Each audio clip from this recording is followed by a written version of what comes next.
Open కోసం అవినాష్ గారిని కానీ పార్టీని కానీ డిఫేమ్ చేయాలని మెయిన్ ఈ అలిగేషన్ స్టార్ట్ అయినాయి. సో వాళ్ళ టార్గెట్ రీచ్ అయ్యేసరికి అలిగేషన్స్ మరీ ఎక్కువైపోయింది. దీన్ని ఎందుకు అలిగేషన్స్ అంటున్నాను, ఆధారాలు లేవంటున్నానంటే, మీరు సిబిఐ ఛార్జ్షీట్ వేసినప్పటి నుంచి గమనిస్తే ఒక్క దస్తగిరి స్టేట్మెంట్ తప్ప మా నాన్నగారు కానీ, భాస్కర్ రెడ్డి గారు కానీ, అవినాష్ రెడ్డి గారిని కానీ ఎత్తి చూపడానికి ఒక్క ఎవిడెన్స్ లేదు. ఒక్క ఛార్జ్షీట్ తప్ప, ఒక ఛార్జ్షీట్లో దస్తగిరి స్టేట్మెంట్స్ తప్ప ఒక్క ఎవిడెన్స్ కూడా మా మీదకి చూపించలేకపోయారు. ఒక ఎవిడెన్స్ కూడా కలెక్ట్ చేయలేకపోయినారు. ఎగ్జాంపుల్, గూగుల్ టేక్అవుట్ అన్నారు. గూగుల్ టేక్అవుట్ని ఎవరు కన్ఫర్మ్ చేయాలి? ఎనీ ఎవిడెన్స్ ఆ కంపెనీ అథెంటికేట్ చేయాలి ఇది కరెక్ట్ అని. గూగుల్ ఇంతవరకు అథెంటికేట్ చేయలేదు. ఎవిడెన్స్ కరెక్ట్ కాదని వాళ్ళకు తెలుసు, వీళ్ళకి తెలుసు. అందుకు ఫైనల్గా గూగుల్ టేక్అవుట్ని కూడా ఎవిడెన్స్లా కూడా చూపించలేకపోతున్నారు.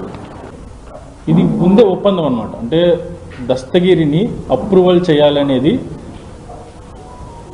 కేసు సిబిఐ తీసుకున్నప్పటి నుంచి జరుగుతున్న నాటకం. బట్ సిబిఐ ఏం చేసింది? యాంటిసిపేటరీ బెయిల్ ఇచ్చి వాడిని అప్రూవల్గా మార్చింది. మామూలుగా మార్చాలంటే వాడిని బెయిల్ ఇవ్వకుండా జైల్లో పెట్టి అప్రూవల్గా తీసుకోవాలి. అప్పుడు అది కరెక్ట్ పద్ధతి.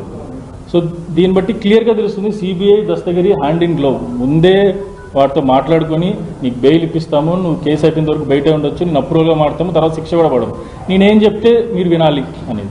దానికి సునీత ఎటువంటి అబ్జెక్షన్ చెప్పలేదు.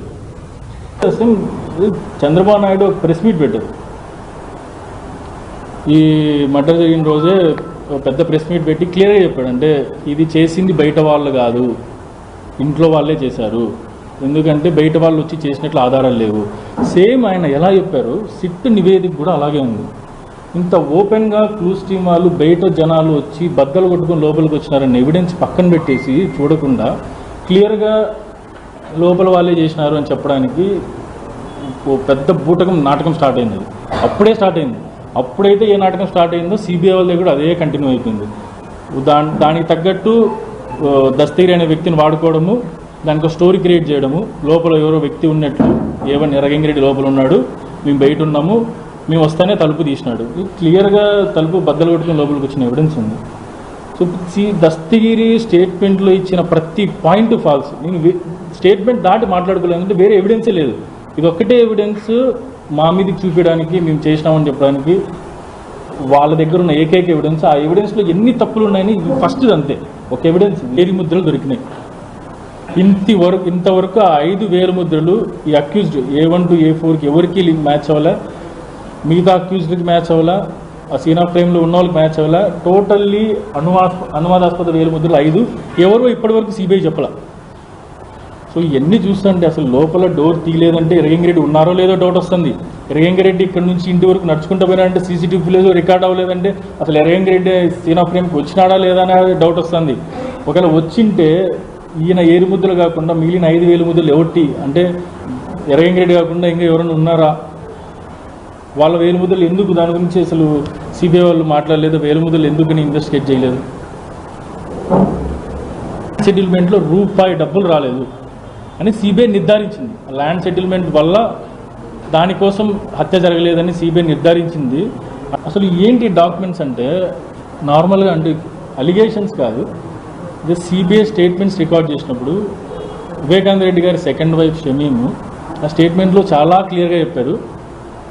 వివేకానంద రెడ్డి గారు చనిపోవడానికి 2 నెలల ముందు నుంచి షమీమ్కి కొన్ని ఆస్తులు రాపించాలని చెప్పి దానికి సంబంధించిన ఆస్తి పేపర్స్ వీలునామా షమీం మీద రాయడానికి రెడీ చేస్తున్నారని షమీం స్టేట్మెంట్ ఇచ్చింది. వాళ్ళ బంధువులు స్టేట్మెంట్ ఇస్తున్నారు. సిబిఐ స్టేట్మెంట్లు వాళ్ళు రికార్డ్ చేసినారు. దాంతోపాటు వివేకానంద రెడ్డి తన క్లోజ్గా ఉన్న ప్రతి ఒక్కరికి చెప్తా ఉన్నాడు, నా 2వ భార్యకి నేను కొంచెం ఆస్తి రాపిస్తున్నాను అనేది దగ్గర క్లోజ్గా ఉన్న ప్రతి ఒక్కరికి చెప్పిన విషయం. సో మోస్ట్ ప్రాబబ్లీ ఆ ల్యాండ్ డాక్యుమెంట్స్ ఏంటంటే ఆ ల్యాండ్ వాళ్ళ ఆస్తి second wife రాపించిన documents.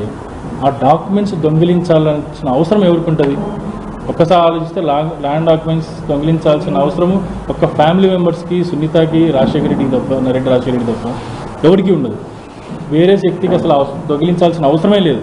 So total ఈ డాక్యుమెంట్స్, ఈ డోర్ పగలగొట్టుకుని పోయినది, ఈ దస్తగిరి స్టేట్మెంట్స్ ఎట్లా మారుస్తున్నాడు అనేది, దస్తగిరి స్టేట్మెంట్కి ఐ విట్నెస్ చేసిన స్టేట్మెంట్కి సంబంధం లేకుండా ఇదంతా కుక్కడప్ స్టోరీ, కొత్త స్టోరీ క్రియేట్ చేస్తారు.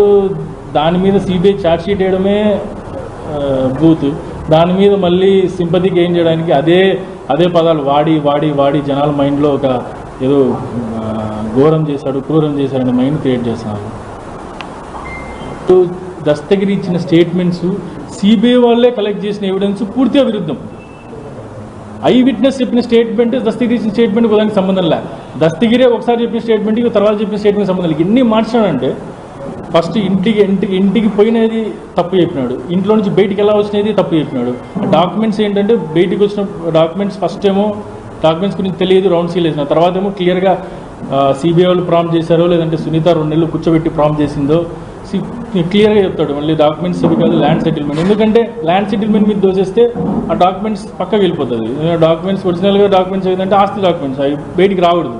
సో మళ్ళీ ఆ స్టేట్మెంట్ ఇంప్రూవైజ్ చేస్తారు. నాన్నని కానీ, శివశంకర్ రెడ్డి గారిని కానీ, భాస్కర్ రెడ్డి గారు కానీ, అవినాష్ రెడ్డి కానీ ఈ కేసులో ఇన్వాల్వ్ చేయాలంటే అక్యూజ్డ్ గంగిరెడ్డితో A4 అంటే దస్తగిరితో కానీ, A2 A3తో కానీ వీళ్ళెవరు ఇంతవరకు వాళ్ళు కలిసినట్టు కానీ కాంటాక్ట్ అయినట్టు వీళ్ళెవరో కూడా తెలియదు. సో ఒక వ్యక్తి వీళ్ళకి అటాచ్ అయిన వ్యక్తిని కేసులోకి తీసుకోవాలా, దాంతో ఎర్రగంగిరెడ్డిని తీసుకున్నారు. ఎర్రగంగిరెడ్డి వైసీపీ పార్టీకి పనిచేస్తారు. ఆయనకి శివశంకర్ రెడ్డి గారికి ఏదో ఫోన్స్ ఉంటాయి, ఆ ఫోన్ సంబంధించినతో లింక్ చేస్తా ఇంత స్టోరీ కుకప్ చేయడానికి ఎర్రగంగిరెడ్డిని ఇరికిచ్చారు. ఎర్రగంగిరెడ్డి తర్వాత నాన్నని ఎంత పెద్ద స్టోరీ డ్రామాలు అన్నారు.